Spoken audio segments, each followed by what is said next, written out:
Morning, everyone.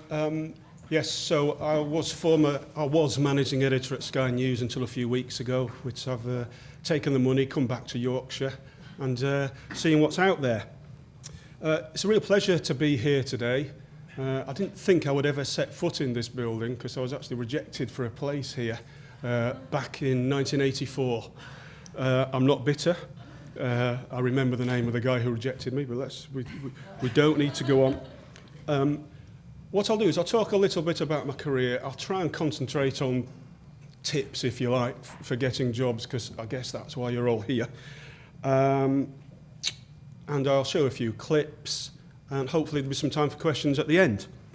So, what happened in 1984 after my dreams were dashed by Trinity and All Saints College, as it was then? Well, I went through clearing, went to Keele University, started studying geography and economics, realised I didn't understand geography and economics, or actually want to understand it particularly. So I lasted 3 years, actually, of a 4-year degree, and I was given the choice. You can either knuckle down and start thinking about your degree, or you can carry on being editor of the Student Union newspaper. So it's a choice between studying or journalism. And obviously I chose journalism and said goodbye to my degree. We didn't have journalism degrees in those days, I should say, so the option of doing a course like this, I would have just grabbed it with open arms if I could have done. Never regretted it, had a great time in journalism. So I edited the Student Union newspaper for a while. Then I got onto a radio journalism course, a 1-year course, at Darlington College of Technology. Went from there, got my very first job at Viking Radio in 1989. I thought I'd just show a clip from 1989, actually, not from Viking Radio, but just because Sky News went on air in 1989, which is the year I started, so I thought I'd just show a brief clip of that, if I can remember how to do it. This is Sky News. 10 Britons will sell their kidneys to this man. The new face of Moore's murderer Myra Hindley back in hospital this week. And the heart-lung mother says, "Happy birthday, son."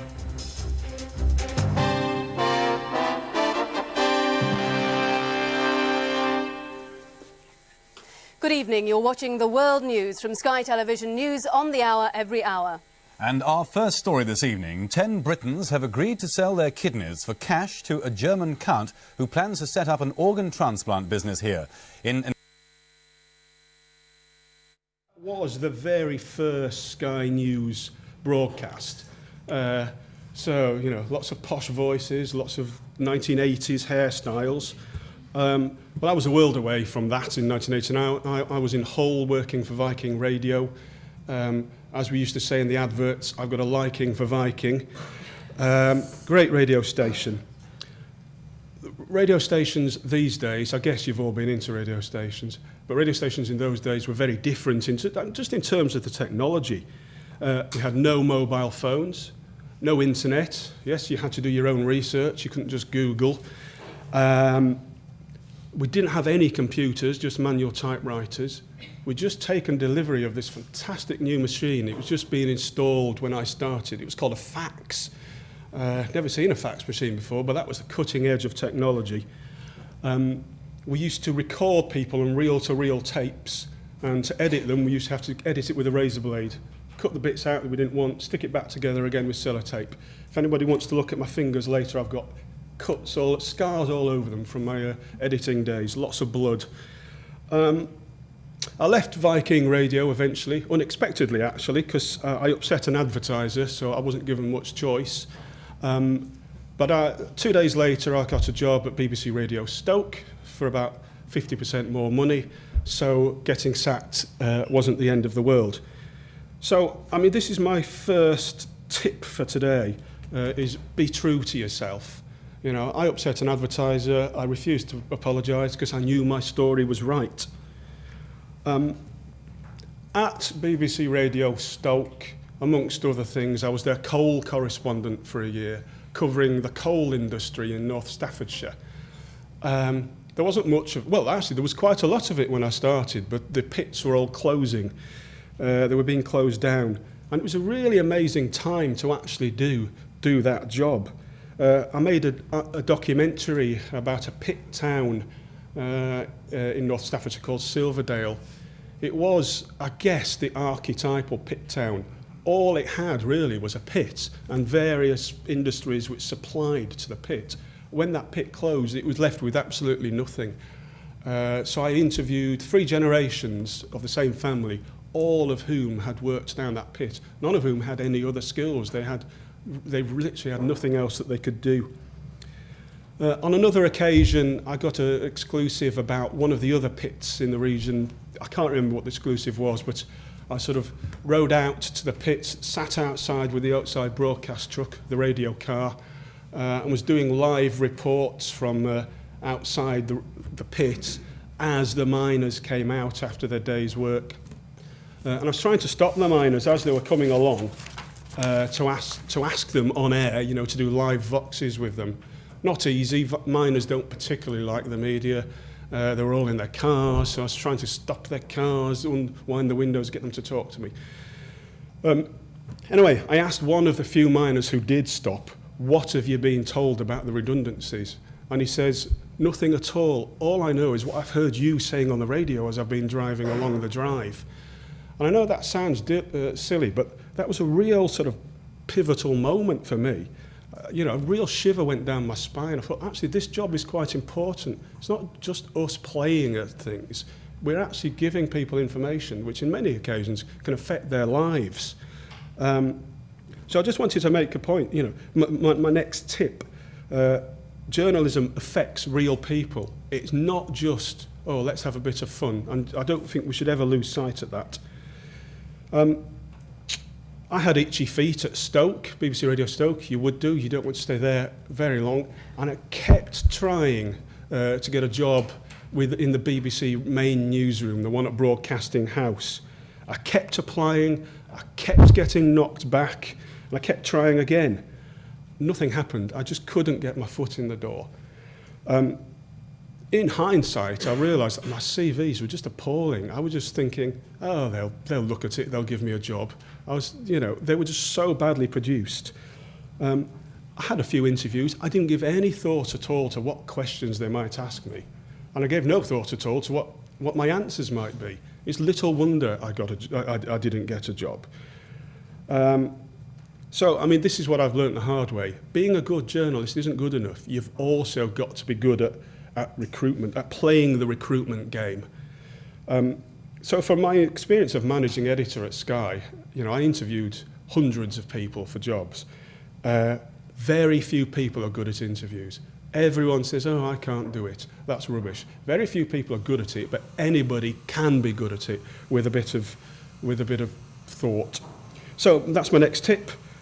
Play the recruitment game. It's a game. You might not understand the rules, but you've got to be in it to win it, as they say. Then Five Live came along. It was a new radio station. It created hundreds of jobs. So I thought, at last, I might get a job working in the main radio newsroom. I still couldn't get a job. I did just the worst interview ever, again. But then I had some good luck, because Radio 5 created some vacancies elsewhere in the newsroom. I got a job writing bulletins for Radio 1, Radio 2, and 3 and 4. And I still remember what the interviewer told me. Your interview was crap, but I think we spotted some potential. At last. But it's a bit of advice, try not to do crap interviews. I know that's stating the obvious, but most interviews are crap in my view. Never particularly felt I fitted into the Radio 4 newsroom back in 1994. It was packed with middle-aged men who'd been to public school. I saw myself as being young, dynamic, go-getting, very proud that I'd been to a comprehensive in Leeds. I just didn't feel I fitted in. They probably all thought I was a complete pillock, but that's what I felt. So I left anyway, after spending all these months, years trying to get in, and joined Reuters Radio. Reuters were setting up, well, you've all heard of IRN, I'm sure, but they were setting up a rival to IRN, and I joined that. that's my next tip. Follow your instincts. I didn't feel I fitted in particularly at the BBC, so I went and got a different job. And a great believer in instincts for your career and for covering stories. So I was working at Reuters in 1996 when this news event happened.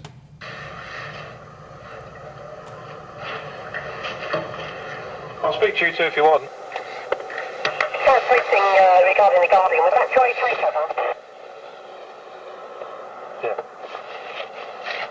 Yeah, sorry, we were speaking to... Yeah, they're some of the shift workers are going home. Of course, they're making their way to the station. The doctor and people are doing the best they can. They've answered if we can just phone them. Okay.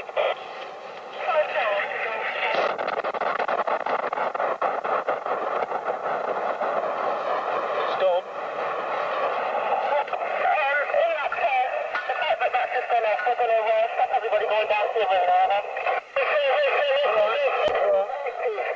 You alright? Well, throw in the car. Come on, get back in the car then.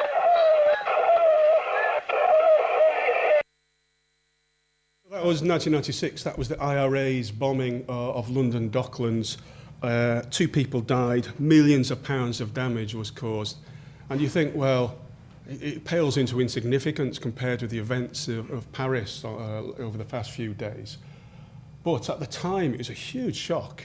We hadn't had anything like that in London for a while. So it was a massive news event, which I heard, actually. I was in the bath in my flat about a mile or so away, and I heard the bomb going off. So I leapt up, threw my clothes on, realised it was a bomb. I mean, well, I didn't know it was a bomb, but I realised it wasn't a busy, a lorry driving past the flat. You knew something had happened. And sort of walked to the scene. This was in the days, I didn't have a mobile phone, I didn't have a tape recorder. I was a radio reporter trying to cover a story with no means of getting the story back to anybody. So I gave 10 quid to a local shopkeeper and sort of commandeered his phone, his landline. And that night I did 2 ways for radio stations all over the world. Excuse me. So the tip here, I think, is seize every opportunity. If you happen to be on the scene of a news event or near a news event or have an idea about a news event, take the opportunity, get yourself out there. Excuse me. Reuters Radio News closed down eventually, so I had to leave. And I decided I wanted to work in telly. I wanted to work at Sky News. But they just were not interested. They were saying, well, we're a TV channel. You've got no TV experience. You've done no TV training. I didn't like to say I'd never even been in a TV newsroom either. But I was just persistent.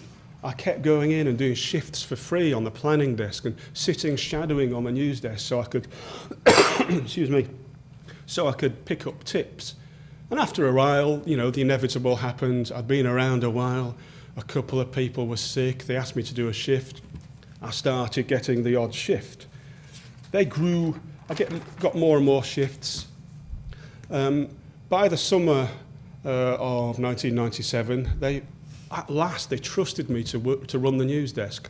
Only if I did an overnight shift when there wasn't much happening, only if it was a weekend, and only if it was in the summer, so there was not a lot going on. But I was on the night that this happened.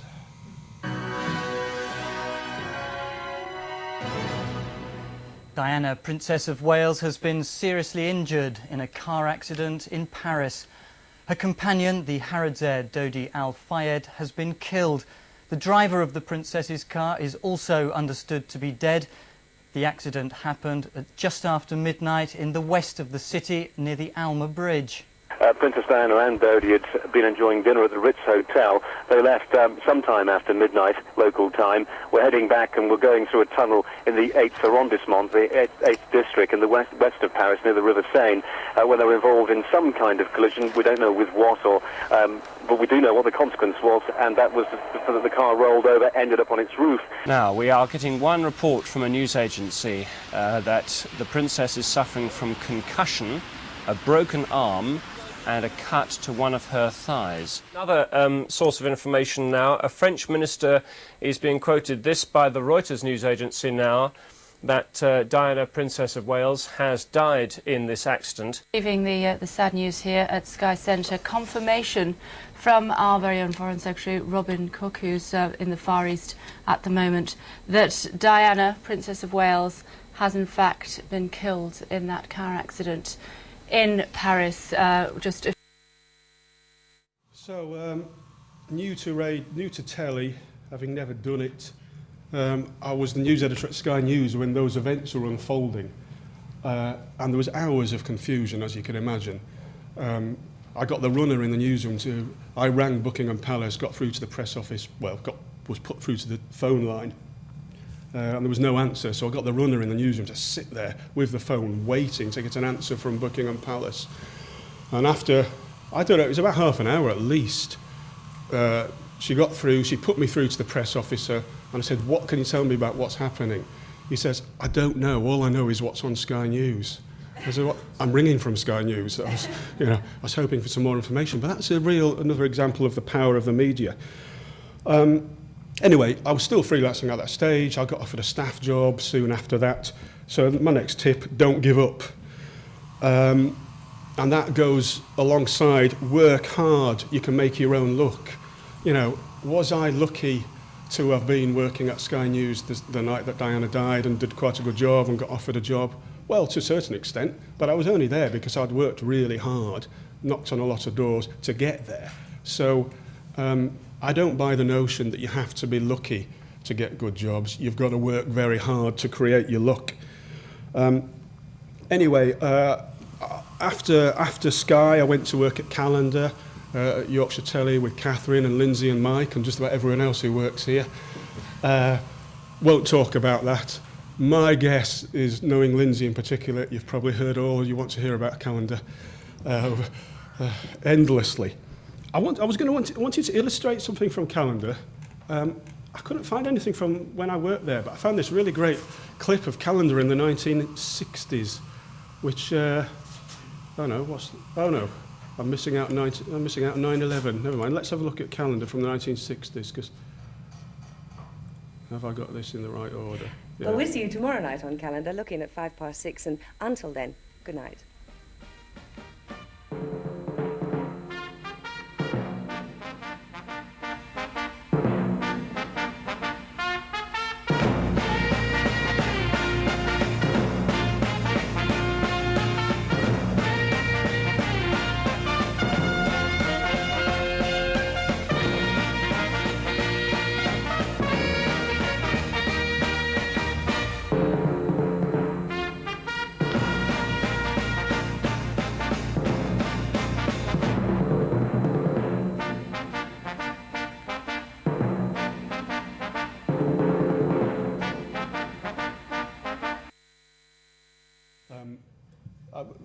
That's not particularly relevant. When I found that, I thought, isn't it amazing how news has changed? That was the nightly news programme in those days for Yorkshire that everybody watched.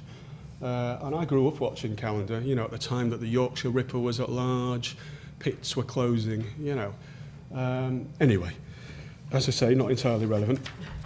I was news editor at Calendar, which meant you were sending the reporters out and the camera crews and things. Had to liaise quite a lot with other newsrooms up and down the country, as you do in that job. And I like to think I had a good relationship with other newsrooms. You build up a professional relationship, you get on with people, but you can't always do what they want. You know, if another TV station wants you to send a spare camera to get a clip with someone in, you know, York or something, and you don't have a spare camera, you can't do it. But one of the stations I liaised with was called GMTV. You remember GMTV, the old breakfast station for ITV. And as I say, I built up quite a good relationship with them and with other stations, to the extent that I got a call one day from the bosses at GMTV saying, "Do you want to come and work here?" So I got offered a job there out of the blue. So there's just the tip here, I think, is make contacts in the industry. You know, treat everyone well. That sounds daft, but you know, these things come back. They thought they had a gap. They thought, oh, we like him, we'll offer him the job without having to have an interview or anything. So just, you know, make sure that you know people. How are we doing for time? Well, I was going to show a clip of... I'll tell you what, I'll show a very brief clip. Because when I was at GMTV... where are we? This is something that happened then. Sky News. Now, some very, very sketchy details reaching us here at Sky Centre. Important enough to bring to you, though, at this early stage. We believe that a plane has crashed into the World Trade Center in New York. That happened within the last few moments. No details at this stage as to what sort of plane it is. It could well be a large plane. We are hearing reports of a 737, not yet confirmed yet, although it is a jet. More as we have it. Let's have a look what CBS News is saying, our colleagues over in America. Southern tip of Manhattan. You're looking at the World Trade Center. We understand that thought this is a terrible accident. See, this is different. This is a different perspective. Right, let me... Can't just at this moment. We move forward a bit. In New York. It happened on a clear day, where I believe from our colleagues that many hundreds of people will already have been inside that building. It's just on the tip of the financial district of New York, the very tip of Manhattan. We believe that it's affected something like 10 stories. Eyewitnesses say they saw a fireball during the impact, as you can see now, clouds and smoke billowing from the top of that building, 110 stories high. And as you can see, I don't know if you just saw the plane flying. There's another by. explosion. Another plane. We just saw a plane flying by, waiting for it to come out of the other side of that building, and it didn't. Let's listen to our colleagues from New York. To the second tower. This has to be deliberate, folks. Well, that would begin to say that, yeah. We just saw on live television as a second plane flew into the second tower of the World Trade Center. Now, so I play that clip because it was shocking, and I was at GMTV. I was doing a daytime shift. We normally worked overnight, and this was we all had Sky News on. This was unfolding in the newsroom, and you have a strange set of emotions because there's the real shiver down that moment. That second plane went in, and everyone, before the guy had even said it, everyone thought, right, this can't be an accident. And there's a real shiver down the spine. But you also then sort of kick into journalism mode. Is how are we going to cover it? We had a correspondent based in New York at GMTV, but I just couldn't get hold of her. I couldn't get hold of her for several hours. And I thought, well, I'm assuming she's okay because there's no reason why she'd have been near the World Trade Center. But I didn't know. And it was quite a difficult few hours, and we got hold of her in the end. It was just that the phone networks had gone down. That was the day I made a really daft decision. I thought, terrorists attacking, it wasn't just the World Trade Center, it was elsewhere in America. They're attacking loads of prominent and big buildings in America. I wonder if they'll do it here as well. So, forgetting about the sort of human emotions of covering a big story, I thought, I'm going to send a camera crew to Canary Wharf just in case. So I sent a crew basically to hang around at Canary Wharf to see if it got blown up. Not particularly sensible. And I don't remember saying to the reporter, stand by there and see if there's a big explosion. But obviously it was a bit stupid. I'm going to whiz through because I know you've got someone coming in a quarter of an hour. What else did I want to say? Well, I left GMTV, I went to the BBC, I ran BBC Look East in Norwich, BBC Look North in Hull, BBC Radio Cambridgeshire.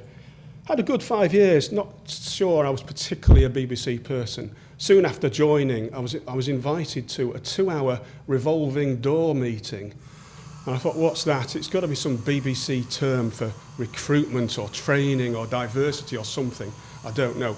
But actually, it was a meeting about a door. It was a meeting about the front door of the Norwich building that it had been installed, there was something wrong with it, and we had to sit around and talk about it.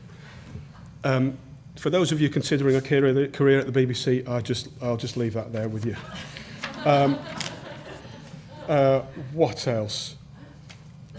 I want to mention at the time when I broke a story at BBC Look East, actually, because I was on a train. I heard what turned out to be an HR woman from Norwich Union just on the phone bragging to her mate about all the people she sacked that day because they were having some cutbacks.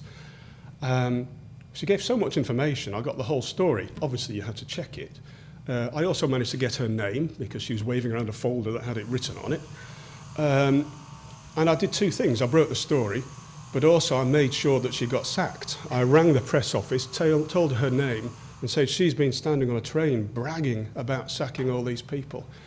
Because, you know, just remember, our job is to get stories. Our job is also, we are human beings. Yeah, I was going to give another tip there, but I forgot what it was. But well, one of them was don't switch off from being a journalist. I was on a train, I was going on holiday or something, still picked up a story. I left the BBC eventually, went back to Sky, did quite a few different jobs at Sky. I was a news editor for 2010 election, the 2012 Olympics, all sorts of things. I ran a programme called Channel 5 News for a while. You've probably seen it, nightly show on Channel 5, which at the time was produced by Sky News. And we did an entertainment show called OK TV, which, because the editor got pneumonia, suddenly I found myself running a showbiz programme. I know nothing about showbiz, and actually I don't care either. But I was still running this showbiz programme, and I got a call. And we don't put credits at Sky News. You don't put people's name at the end. That's the normal thing in news. But it's the only time in my career, because OK TV wasn't a news programme, the only time in my career I've ever had my name on the screen was as editor of OK TV. So that's my proudest achievement. But anyway, I remember getting a call one day from the director. We were pre-recording an item about men's swimwear. And he says, you've got to come to the studio now, there's a problem. Rushed down to the studio. And he said, I've written it down, his quote, he said, it's the trunks. They're far too tight. I can see that model's meat and his two veg. So I remember my reaction, which is, you know, I've been a journalist for 20 years and you've called me down to judge on how tight this man's pants are. So all we just had to pull the cameras back and did not focus too closely, and that was that.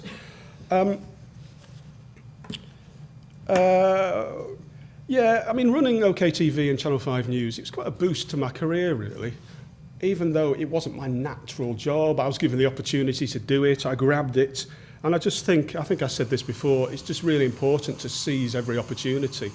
And the point is, as well, it led to my next job. The job of managing editor at Sky News came up. It's quite a high-profile job, so it wasn't a job you could get on a nod and a wink. It was a really hard process for me to get that job. I had to do 3 interviews with different people. I had to prepare 2 presentations. I must have spent hours and hours and hours of preparation. I even had to cancel part of my holiday to take part. And I said earlier, you've got to play the recruitment game. And I absolutely believe it. You know, I wanted that job. I knew how hard I had to work to get it. So I worked that hard. There's no point doing things in half measures. If you want a job, you've got to go for it. So the job of managing editor, it was a varied job. Obviously, I was a senior journalist, so I was involved in quite a lot of big editorial decisions. I was also responsible for looking after the presenters, the weather departments, producers. So I was recruiting, I was training, I was moving people around. Moving people around, actually, in a 24-hour newsroom is tricky, because I was having to say to people, oh, someone's gone sick, could you work all night tonight? I know you've only just come off a shift, could you work all night? Oh, I'm going to have to change your shifts, you're going to have to work next weekend, whatever. I try to do all this with sort of kindness, and by sort of a bit of, you scratch my back, I'll scratch yours, you do me a favour today, I'll give you a day off next week. But I just wanted to make the point that, you know, personal skills are just so important in this job, not just being managing editor, just being a journalist generally. You know, your job, whatever you do in journalism, will be to get the best out of people, the people you're interviewing, the people you're working with. Don't neglect the personal skills. And as a rough guess, as I say, I did hundreds of interviews, interviewing people for jobs at Sky News, and I would say at least half of it is journalism and half of it is your personal skills. So, you know, don't forget that. Well, that's it. I was going to recap my various tips, but I won't bother. I just had one final bit of advice at the end. When you're doing your CV, please don't say that you're passionate about journalism. I can guarantee it will go straight into the bin. Everyone says that. If you're applying for a job as a journalist and you're not passionate about journalism, don't apply for the job. And just think, when you're putting your CV in, remember people get hundreds of them. What is going to be your USP, your unique selling point? There's no point as your top line saying, oh, I'm a student at Trinity University. That's good, you know, and it's one of the best courses, but everyone else might be applying for the same job. You've got to say something that's specific about you. Because the hardest bit of the recruitment process, especially when you've not yet got a lot of experience, is getting an interview. You know, so your CV's got to sell itself. So I just wanted to say at the end, I've never regretted becoming a journalist. I've been doing it for 26 years now. I am passionate about it. I wouldn't say that on a CV. So good luck to everyone. And if anybody's got any questions, fire away. If I was to come to an interview, if you were to interview me right now, what questions would you ask? Well, I'll tell you what I often do, especially for people who haven't got an awful lot of experience. I've not done many interviews. Often my first question is, why do you want to work at Sky News? I don't work there now, but that would have been my question. And I'll tell you what, the mistake that people often do is they say, oh, I've always wanted to work at Sky News. Ever since I was a kid, I remember your coverage of 9/11 and blah, blah, blah, and this is great, and that is great, and that's great. They'll spend the first few minutes of the interview telling me how great Sky News is. We think, well, I know that, I work here. So I often follow that up with another question, which is people don't often seem prepared for, which is, well, tell me what you've got. Why would we give the job to you? And that is the crucial bit of the interview. You can assume that everybody we're interviewing likes Sky News. You know, just take that as read. You've got to think, I mean, I don't know you. I can't tell you the best way to sell yourself because I don't know, you know, but you think, what are the things that make me unique? What are the things that will make me stick in their minds and not be like anybody else? That's so important. Just don't be generic. Anyone else? Yeah. What are you planning to do next? Well, I'm doing all sorts of things. I'm doing a few things like this. I'm doing a few university news days. I'm setting up a coaching service, so I can do journalism coaching at a cheap price if anybody wants to take me up on that. I don't know. What I decided I want to do is, I've worked in newsrooms, as I say, for 26 years. So I think I've sort of done that now. I've been working in daily news since 1989. So I want to do more varied things. I don't really want one employer. I want to do things here and there and everywhere. So I'm doing it. Are the people here from Hull College? Oh, no, there's some people from Hull College will come today. But I'm going to do a news day at Hull College next week. I'm going to Bournemouth University to do some news days. I'm going to do some coaching, that sort of thing. But I've decided to put living in Yorkshire higher than what I do for a job. What I mean is, I got the opportunity to leave. I got to pay off, so I thought, right, let's decide where we want to live and then work from there onwards, having been in London for a few years. More questions? No. Excellent. I did hear what you said about me as well earlier. Oh, did you? Was it true? No, it's not. Do I just waffle on endlessly about calendar? I apologise. Well, oh, so it is true. It's subconscious. Let's say a big thank you to